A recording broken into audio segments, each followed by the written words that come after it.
हम अपनी जान के दुश्मन को जान कहते हैं। मोहब्बत की इसी मिट्टी को हिंदुस्तान कहते हैं। जो दुनिया में सुनाई दे उसे कहते हैं खामोशी, और जो आंखों में दिखाई दे उसे तूफान कहते हैं। ये जो दीवार का सुराख है वो साजिश का हिस्सा है, मगर हम इसे अपने घर का रोशनदान कहते हैं। 75वें स्वतंत्रता दिवस की आप सभी को हार्दिक शुभकामनाएं। स्वतंत्रता का असली मतलब वही समझ सकता है जिसने कभी जीवन में गुलामी देखी हो। हम सभी बहुत खुशकिस्मत हैं कि हमने स्वतंत्र भारत की मिट्टी में जन्म लिया, और इसका पूरा श्रेय जाता है हमारे स्वतंत्रता सेनानियों को, जिन्होंने आजादी की लड़ाई में अपना खून पसीना एक करके अपनी जान की बाजी लगाते हुए हमें स्वतंत्रता दिलाई। आज स्वतंत्रता दिवस के उपलक्ष्य में हम सभी को कुछ बातों पर विचार करने की जरूरत है। क्या क्या वो विचार हैं? इन 75 सालों में हमने बहुत अच्छा काम किया है, और चाहे वो शिक्षा का क्षेत्र हो, चाहे वो साइंस हो, टेक्नोलॉजी हो, मेडिकल हो, हर क्षेत्र में हमने अच्छा परफॉर्म करके दिखाया है। हमारे लोगों ने इन सभी क्षेत्रों में अपनी काबिलियत के हिसाब से बहुत अच्छा परफॉर्म करके दिखाया है और सर्वश्रेष्ठ साबित हुए हैं।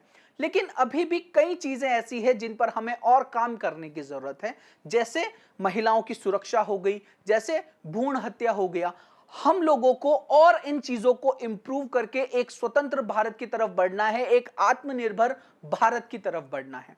आत्मनिर्भर भारत का क्या मतलब है?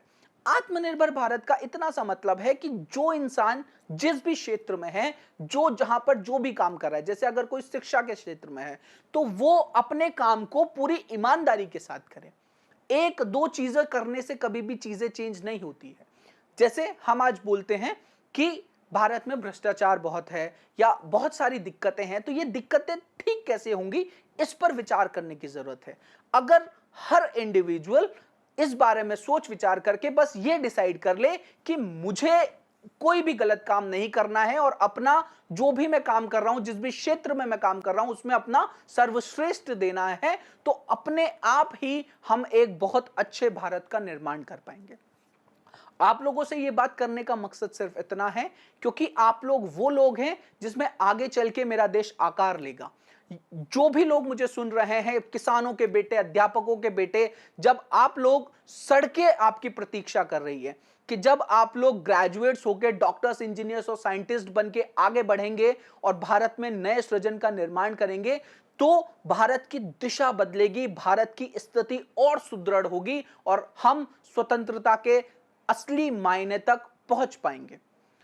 अगर सीधी सीधी बात की जाए तो इन 75 सालों में देश कहां पहुंचा है, कहां नहीं पहुंचा है, इन सब बातों से महत्वपूर्ण यह है कि आने वाले समय में हमको कहां पहुंचना है और कितना आगे पहुंचना है।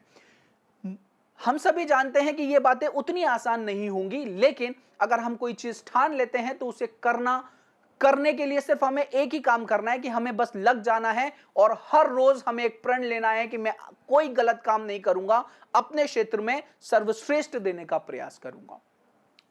एक बहुत अच्छी लाइन है जो मुझे याद आ रही है कि मांझी तेरी कश्ती के तलबदार बहुत हैं, इस पार कुछ उस पार बहुत हैं, और जहां खोली है तूने शीशे की दुकान वहां पत्थर के खरीदार बहुत हैं। तो काफी बार ऐसे हर्डल्स आएंगे लाइफ में जब आपको लोग इन सब चीजों में रोकने का प्रयास करेंगे, बट आपको सुदृढ़ रहना है, मेहनत करनी है और हमेशा आगे बढ़ते रहना है। धन्यवाद। वंदे मातरम।